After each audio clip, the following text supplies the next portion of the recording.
డబ్బున్న వాళ్ళ కోసం, పెత్తందారుల కోసం అభివృద్ధి. మేమంతా బటన్ నొక్కుతున్నా సరిపోతుందని చెప్పి అది మరీ దారుణం. అది అలాంటిది లేదు ఇక్కడ. సంతోషం. అలాంటి పరిపాలన ఎట్లవుతుంది? మీరు ఆర్థిక వ్యవస్థను పెంచకుండా, పెట్టుబడులు పెంచకుండా, ఉపాధి అవకాశాలు పెంచకుండా, మార్కెట్లో డబ్బును పొదుపుగా వాడకుండా దుబారా చేసి అవినీతికి పాల్పడుతూ సంక్షేమమే పరిపాలన అనుకుంటే భవిష్యత్తు ఏమవుతుంది? వచ్చే తరాన్ని గురించి ఆలోచించారు కదా. ఒక తల్లిదండ్రులు ఎవరైనా సరే 10,000 రూపాయలు వస్తే నానా తంటాలు పడి అవసరమైతే పిల్లల కోసం త్యాగాలు చేసి 8,000 ఖర్చు పెట్టి 1,000-2,000 దాచుకుంటే మనం వీళ్ళలా గొప్పవాళ్ళు ఉంటాం. ఇక్కడ తెలంగాణలో రేవంత్ రెడ్డి పాలన 1 year పూర్తి చేసుకుంది. సో మీరు ఫస్ట్ నేను అడిగేది, ఈ పాలనకి మీరు ఎన్ని మార్కులు ఇస్తారు? ఆదిలోనే హంసపాదితో మొదలయ్యారు. ఏమిటది? అప్పటికే సంక్షేమం బలంగా ఉన్న రాష్ట్రంలో, తెలంగాణ రాష్ట్రంలో చాలా రాష్ట్రాల్లాగానే పెద్ద ఎత్తున సంక్షేమ పథకాలు గత ప్రభుత్వం అమలు చేసింది. ఆ పైన మళ్ళీ ఇంకొక అన్ని కలిపితే 1,30,000 కోట్లు, 6 హామీలు కలిపితే 60,000 కోట్లు, 65,000 కోట్లు ప్రకటించారు. డబ్బులు లేవు. 2014లో దేశంలో అతి ఎక్కువ మిగులున్న రాష్ట్రం తెలంగాణ. 14వ ఆర్థిక సంఘం, వేణుగోపాల్ రెడ్డి గారు అధ్యక్షుడు ఆర్థిక సంఘం వివరాలతో సహా ప్రకటించింది. 1,16,000 కోట్ల రూపాయలు మిగులుంది 5 ఏళ్లలో అని చెప్పాను. అలాంటి రాష్ట్రం కూడా ప్రతి నెల కట్టకట్టగా పెట్టుకున్నారు.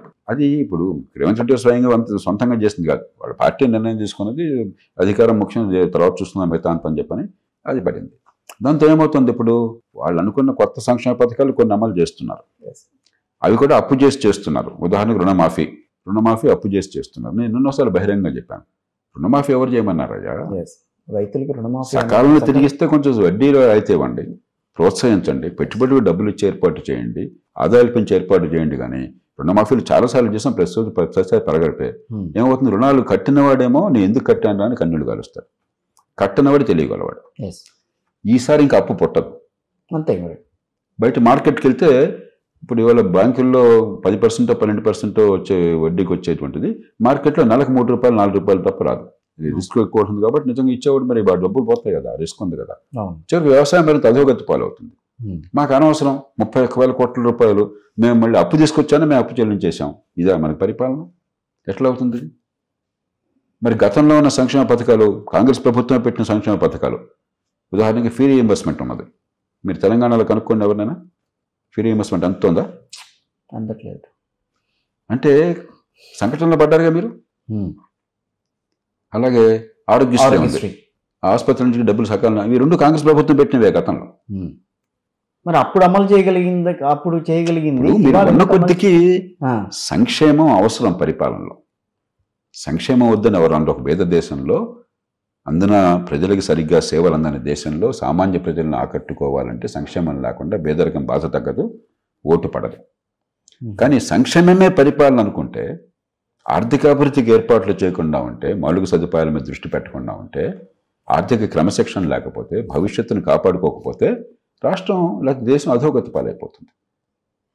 కాబట్టి ఏమైంది? సంక్షేమం పెంచేస్తున్నాం, అవన్నీ ఉన్నాయి, ఇంకా పెంచుతున్నాం, ఇంకా పెంచుతున్నాం, డబ్బులు లేవు, అప్పు చేసి పప్పు కూడా తింటున్నాం. చివరికి భవిష్యత్తు అంధకారం అవుతుంది. వర్తమానం నడవడం కూడా కష్టంగా ఉంది. రేపటి భవిష్యత్తు దెబ్బతింటుంది. వర్తమానం ఇప్పుడు నడిచే ఇది కూడా దెబ్బతింటుంది.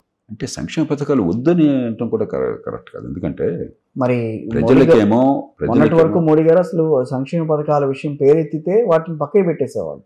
అలాంటిది మహారాష్ట్ర ఎన్నికలకు వచ్చినప్పుడు మాత్రం నేను చెప్పుకున్నప్పుడు మోదీ ప్రభుత్వం జాతీయ స్థాయిలో సంక్షేమాలని క్రమబద్ధీకరించి ఈ ఆధార్ కార్డుతో లింక్ చేసి, ఆహార భద్రత అని చెప్పి, అలాగే జన్ధన్ పేరుతో అకౌంట్లు ఓపెన్ చేసి మధ్యలో ఈ లీకేజెస్ చాలా వరకు తగ్గించారు. పూర్తిగా పోయిందని చెప్పలేం మన దేశంలో ఎక్కడ, ఎందుకంటే ఇంత పెద్ద దేశంలో ఎక్కడో చోట ఉంటుంది, రకరకాల లీకేజెస్ ఉంటాయి. కానీ 100కి 95 పాళ్ళు ఏ మనిషికి సంక్షేమం అందాలో ఆ మనిషి బ్యాంక్ అకౌంట్లో పెట్టి ఏర్పాటు జరిగింది. ఇది ప్రపంచం అంతా కూడా దీన్ని చాలా గొప్ప విషయంగా చెప్పుకుంటుంది. వెల్ఫేర్ని కంప్యూటరైజ్ చేసి, డిజిటైజ్ చేసి ఒక మంచి వ్యవస్థకి నాంది పలికారు. సంక్షేమం లేకుండా చేయాలి, సంక్షేమాన్ని క్రమబద్ధీకరించి డిజిటైజ్ చేశారు. దాంతో ఏమైంది? ఒకటేమో చివరి మనిషికి మధ్యలో లంచాలు లేకుండా, మధ్యవర్తుల ప్రమేయం లేకుండా, పక్షపాతాలు పార్టీలు లేకుండా, నువ్వు నా పార్టీ వాడు వేరే పార్టీ వాడివా, నా గ్రూప్ వాడో వేరే గ్రూప్ వాడువా, నా కులం వాడో వేరే కులం వాడో గొడవలు లేకుండా చివరి మనిషికి అందుతున్నాయి. రెండోది, అదివరకు ఏమయ్యేది? ఎవరో పేరు కూడా తెలియకుండా దొంగ పేర్లకో మరొకరికో డబ్బులు వెళ్ళిపోయేది. ఆ డబ్బులు ఏడాదికి 40-50 వేల కోట్ల రూపాయలు ఆదాయం అవుతుంది. ఈ 10 ఏళ్లలో బహుశా ఒక 4-5 లక్షల కోట్ల రూపాయలు ఆదాయం ఈ రకంగా. అది జరిగిందని సంక్షేమం లేకుండా లేదు. మూడోది సంక్షేమం అభివృద్ధి సమతూకాన్ని పాటించే ప్రయత్నం చేశారు. అది దేశానికి కావాల్సిందే. సంక్షేమం వద్దని ఒక భేద దేశంలో ఎవరు వాదించలేరు. అరే మీకు ప్రజలకు కావాల్సిన పనులు అందించట్లేదు, విద్య ఆరోగ్యమే అందించట్లేదు, మీరు సమాజంలో ఆర్థికాభివృద్ధి ప్రజలకు అందే రీతిలో ఇంక్లూజివ్ డెవలప్మెంట్ చేసి వాళ్ళ ఉపాధి కల్పన జరగటం లేదు. మరి సంక్షేమం కూడా రాకపోతే పేదలు ఏమవుతారు? కానీ సంక్షేమమే పరిపాలన అయితే దేశం ఏమవుతుంది, పిల్లల భవిష్యత్తు ఏమవుతుంది? బ్యాలెన్స్ కావాలి. సంక్షేమం వద్దన్నది సరైన వాదన కాదు, సంక్షేమమే పరిపాలన అన్నది ప్రమాదకరమైన వాదన. సంక్షేమానికి అభివృద్ధికి సమతూకం కావాలి. కాబట్టి యూపీఏ ప్రభుత్వం కావచ్చు, గతంలో ఎన్డీఏ ప్రభుత్వం కావచ్చు, సంక్షేమం వద్దని ఎవరు అనరు.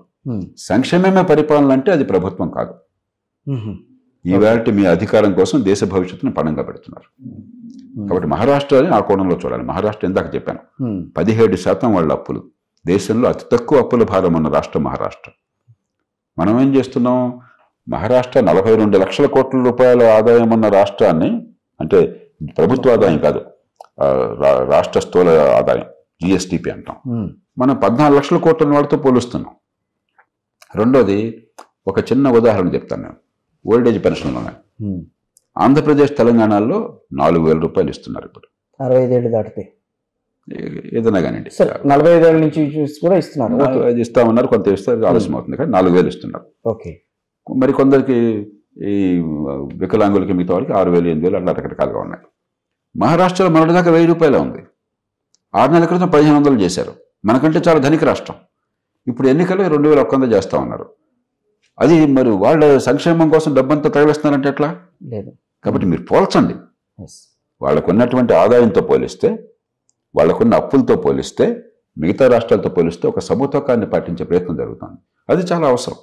పేద దేశంలో ఇప్పుడు ఉత్తరప్రదేశ్ కానీ, మహారాష్ట్ర కానీ, మరి ఇప్పుడు ఎలా ఉందో తెలియదు, గతం దాకా నవీన్ పట్నాయక్ గారు ఉన్నప్పుడు ఒరిస్సా కానీ, కొన్ని రాష్ట్రాల్లో సంక్షేమం, ఈ అభివృద్ధి సమతూకాన్ని పాటిస్తున్నారు.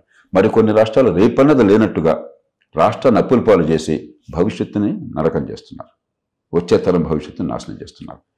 కాబట్టి మనం చూడాల్సిన సంక్షేమం కావాలి, అభివృద్ధి కావాలి, సమతూకం కావాలి.